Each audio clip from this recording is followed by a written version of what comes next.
Good day, everyone, and welcome to Ed 304, the Teacher and Community, School Culture and Organizational Leadership. And today, I will discuss the use of data and evidence in education, including their meaning, the different types of data, and the roles of school leaders and the teachers in using them for school reform and, of course, improvement. But before that, let us read our classroom objectives. Okay, thank you. Now to begin, let us define data and evidence in education.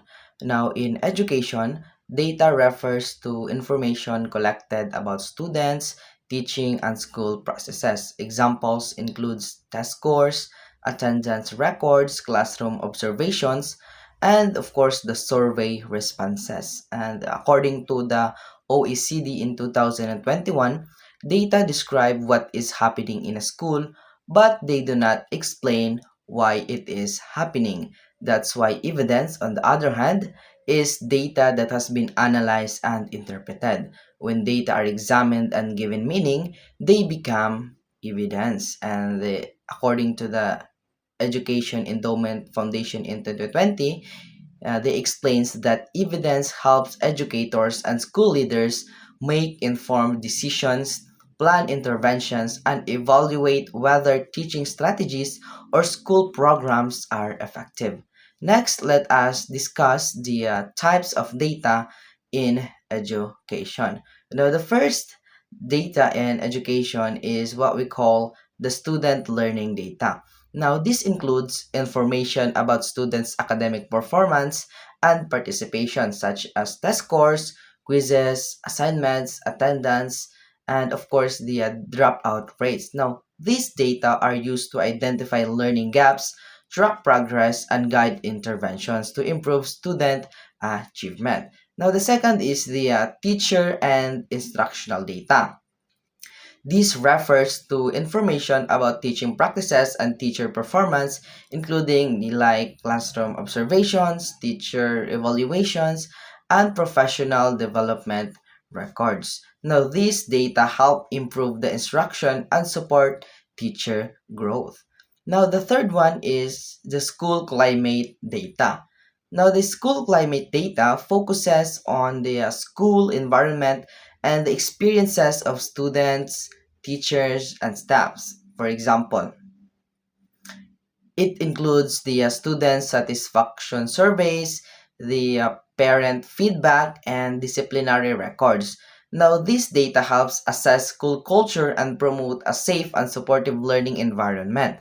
Now, for the last data, it is the administrative and resource data. Now, this includes information about school operations and resources such as budgets, allocations, facilities, teacher-student ratio, and the classroom size. Now, these data support effective planning and resource management.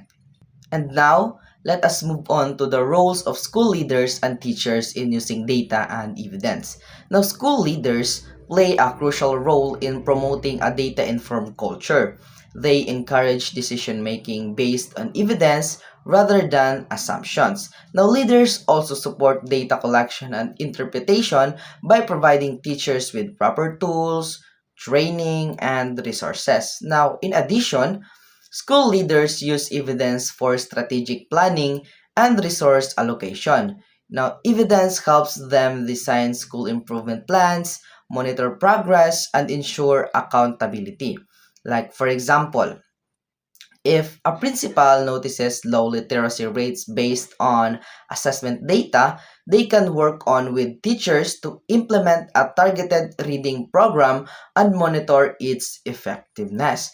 Now, teachers also have an important role in using data and evidence. Like they collect classroom data through quizzes, assignments, and of course observations to assess student learning. Now, teachers use evidence to adjust instruction and respond to students' needs. Now, teachers also collaborate with colleagues by sharing data to reflect on teaching practices and identify areas for improvement. And moreover, they participate in school reform by contributing to decisions on curriculum changes and intervention programs based, of course, to evidence. For instance, a grade 7 teacher may use quiz result to identify struggling students and provide additional support to improve performance.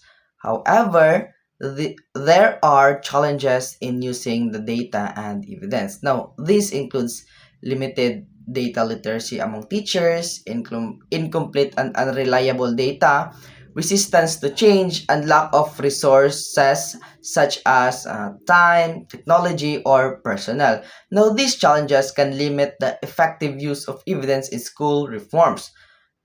But to conclude, data and evidence are essential in improving teaching, learning, and school management.